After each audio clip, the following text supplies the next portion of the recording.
윤석열 이제 전 대통령이 내란 우두머리 혐의로 이제 재판을 받고 있습니다. 그런데 지난번에는 이제 언론의 공판장 그 촬영이 이제 금지가 돼서 이제 논란이 있었는데 이제 재판부가 다시 허용을 한다고 합니다.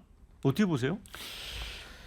그 윤석열 석방 결정에 이어서 지난번에 촬영을 허가하지 않았던 그 지규현 그 부장판사의 형사 25부 재판부 여기서 정말 국민의 불신을 사는 행동을 너무 많이 초래했지 않습니까? 그래서 뭐 이제라도 이제 결국은 국민 그 눈치를 보느라고 촬영을 허가하는 걸로 이렇게 보이는데 왜 저 재판부에서는 국민의 시각, 국민의 상식은 어떤 안중에도 없는 저런 그 결정을 그렇게 해왔을까? 그게 몹시 그 안타까운 생각이 들고 이 뭐 결정 자체는 그렇게 크게 의미 있는 것도 아니기 때문에 뭐 별로 평가할 의미는 없다고 봅니다. 앞으로라도 정말 국민 눈치를 좀 봤으면 좋겠고 이제 월요일 날 이제 재판 2차 재판이 또 시작이 될 텐데 그때는 윤석열 그 피고인의 신병 문제를 비롯해서 정말 그 국민의 여론 또 감정도 좀 생각해 가면서 재판을 좀 해 가기를 그런 방식을 통해서 어떤 사법에 대한 신뢰를 좀 높여나갈 수 있기를 기대한다는 말씀을 드리고 싶습니다. 근데 이제 지난번에 첫 공판에서 윤 전 대통령은 무려 이제 93분 동안 검찰의 공소 사실을 아주 조목조목 반박을 했습니다, 홍 의원님. 네. 평화로운 계엄이었다. 그러니까 뭐 내란이 아니다라는 입장을 유지를 하고 있거든요. 네. 어떻게 보세요?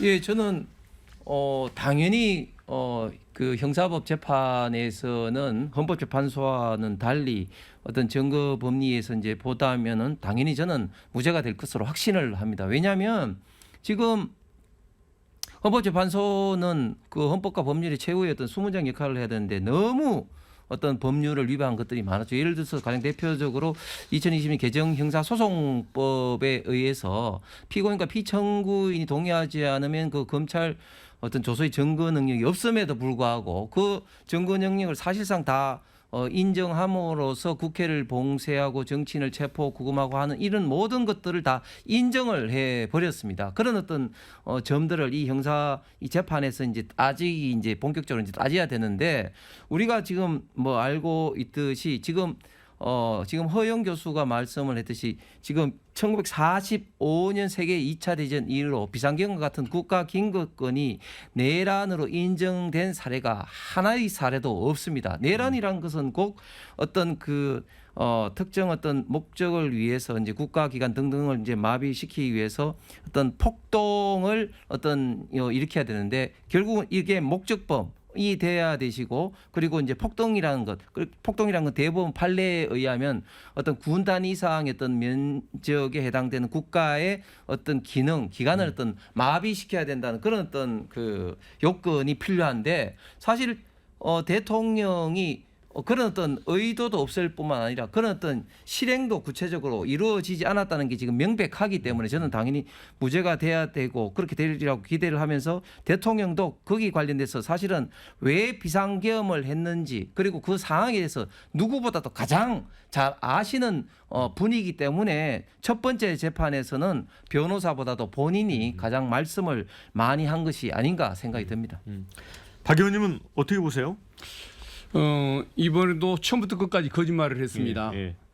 이 사건 이 재판은 계속 그렇게 거짓말을 하고 증인 신문을 하느라고 시간이 걸리겠지만은 저는 크게 관심을 두지 않는 이유가 있습니다. 예. 첫째는 사실관계에 있어서 모든 국민이 다 직접 지켜봤다는 것이고 예. 그리고 이제 곽종근 사령관, 조성현 단장 이런 양심적인 그 증인들에 의해서 모든 사실관계가 어떤 진술로서 입증이 되고 있다는 사실입니다. 그래서 사실은 헌재에서 인정한 것과 똑같은 방식으로 인정이 될 것이고 그다음에 비상계엄은 사법 심사의 대상이 아니다.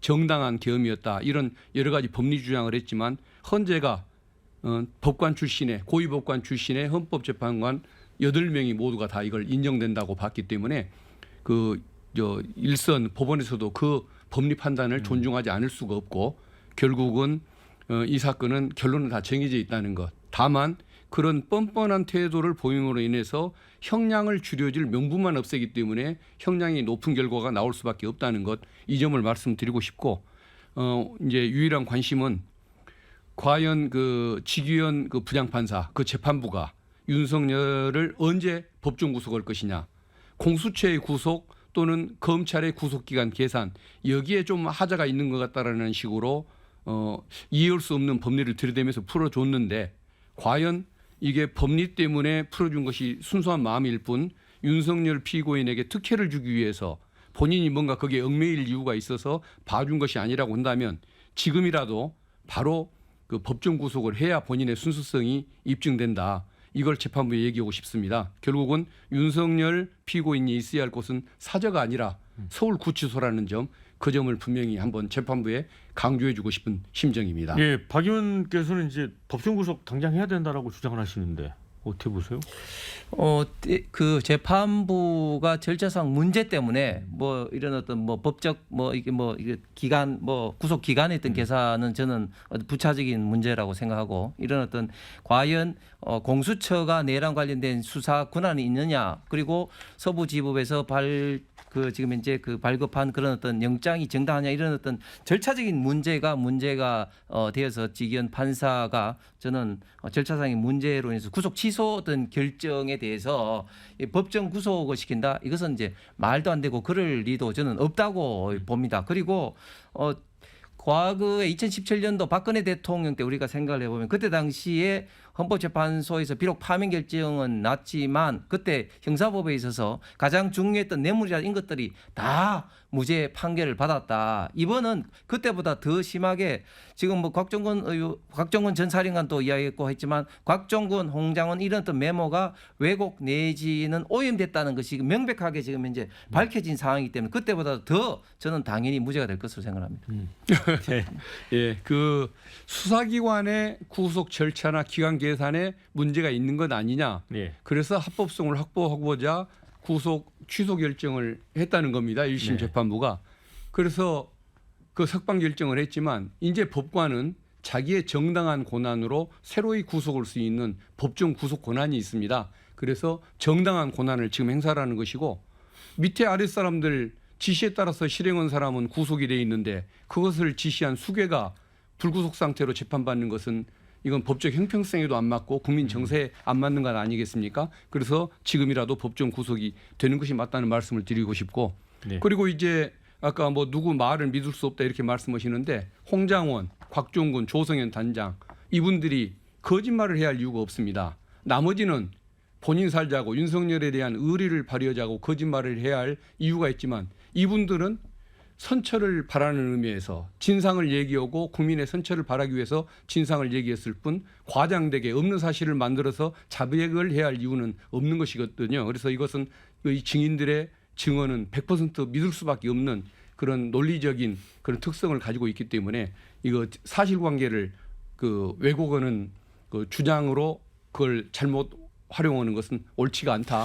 그 말씀을 드리고 박 싶습니다. 의원께서 그 밑에 있는 사람들은 다 구속되는데 윤석열 대통령이 안 된 건 문제가 있다서 이제 그런 식으로 이야기를 따지면은 지금 이재명 대표야말로 백현동, 대장동, 대북송급, 그리고 심지어 위증교사까지도 다 유죄 내지는 구속이 되는데 지금 이제 이재명 대표만은 지금 떳떳하게 활보를 하고 있습니다. 그렇기 때문에 그런 어떤 논리는 저는 전혀 맞지 않고, 형사법에서는 분명히 헌재의 어떤 이런 어떤 과정의 어떤 문제점, 그리고 이런 어떤 절차적인 어떤 문제점을 지금 이제 제대로 지금 짚고 있기 때문에 저는 달리 당연히 판단되리라고 생각합니다. 좀 답답한데 왜 여기서 또 이재명 대표님 말씀을 홍 의원님 하시는지 모르겠는데, 윤석열 피고인 사건은 국민이 직접 비디오로 본 사건입니다. 이재명 대표는 증거도 없는 것을 덮어 씌운 정치 사냥극이고 법원에 의해서 무죄가 확정돼가고 있습니다. 그렇기 때문에 두 개를 비교하시는 건 좀 너무 지나치다고 저는 생각이 듭니다. 네, 이제 마지막 질문을 제가 드릴 텐데 이거는 짤막하게 좀 답변을 해주십시오. 이재명 후보가 공수처를 강화하겠다고 했습니다. 그런데 지난번에 윤석열 대통령 관련 이제 수사를 하면서 사실 민주당 안에서도 공수처 무용론도 나왔잖아요. 근데 강화하겠다는 게 무슨 뜻인가요? 아마 이제 먼 미래의 모습을 어떻게 평가하고 계시는지는 모르겠지만 그 아직까지 현재를 기준으로 볼 때에는 공수처에 대한 기대, 신뢰가 그래도 있을 수밖에 없다 보니까 검찰과 이제 비교되는 개념이겠죠. 그래서 오히려 그 인원이 너무 적고 경험이 좀 부족하고 부서도 좀 뭔가 부족하고 이런 물적 한계가 있어서 잘 못하는 부분이 있었기 때문에 네. 좀 더 잘하도록 도와주면 좋겠다는 그런 기대를 섞인 말씀을 한 것 같고 네. 앞으로 이제 어떤 식으로 이것을 그 제도를 변경해 가야 할지 이것은 좀 추가적인 논의가 필요한 부분이 아닐까 싶습니다. 그런데 이제 국민의힘에서는 이제 검사도 뭐 대폭 숫자를 늘리겠다 이렇게 하고 하니까 이게 이제 집권하게 되면 대규모 정치 보복을 위한 빌드업 아니냐 이렇게 권성동 원내대표는 그런 발언까지 했어요. 네, 저는 근대 사법의 대원칙은 결국은 이제 인신 보호, 인권 보호를 위해서 재형 법정주의를 하고 또 수사 기관 간의 어떤 그 권한을 명확하게 해야 됩니다. 그렇지 않으면 어떤 인신 보호, 인권 보호에 치명적인 어떤 문제가 있을 수밖에 없어요. 이 기간 뭐 다 뭐 수사하고 뭐 체포할 수 있다면 그렇지 않겠습니까? 그런 차원에서 지금 민주당이 문재인 정부 이래로 지금 사법 개혁을 보면은 굉장히 지금 사법이 혼란스럽습니다. 예를 들면 검경 수사권 조정을 한 다음에 경찰 1차 종결권이 있는데 이 1차 종결권 때문에 제가 구체적으로 21대 때 조사를 해보니까 수사의 어떤 속도가 20-30% 지금 늦어지고 있다. 그다음에 2탄으로 뭐 했습니까? 검수 완박을 했고 또 그에 앞서서 또 이제 공수처를 했죠. 그런데 공수처가 이미 이제 드러난 것처럼 지금 단순히 이제 뭐 기간이 적어서 그런 게 아니라 지금 여러 가지로 좀 수사 기관 간의 권한이 복잡하기 때문에 이번 윤석열 대통령의 내란 혐의 수사 관련해서도 굉장히 문제가 많이 도출된 것이 사실입니다. 그런데 이름에도 불구하고 지금 또 공수처를 강화한다? 이렇게 되면 저는 굉장히 문제가 더 커질 수밖에 없고 그리고 공수처가 뭡니까? 결국은 고위공직자의 수사인데 고위공직자 즉 지금 이제 윤석열 정부의 고위공직자를 대상으로 하는 어떤 정치 보복을 할 가능성이 저는 굉장히 많다고 생각을 합니다. 그렇기 때문에 권성동 대표도 그 정치 보복에 대한 빌드업이다 이런 어떤 이야기를 하는 것이죠. 네, 조금 반론 듣고 마무리해야 될 것 같습니다. 예, 그 공수처에 대해서는 조금 저도 좀 불신을 했던 부분이 있는데 그것은 기대하는 만큼 잘 해주지 못한 부분에 대한 그런 그 불신을 가졌던 것이지 더 잘나가기를 바라는 그 기대와 희망은 여전합니다. 그래서 저는 공수처의 어떤 그 좀 지원 방안을 우리 국민들에게 좀 잘 설명을 하면서 추진해 나가는 것 그것도 좋은 방법일 거라고 저는 그렇게 뭐 신념을 가지고 있습니다.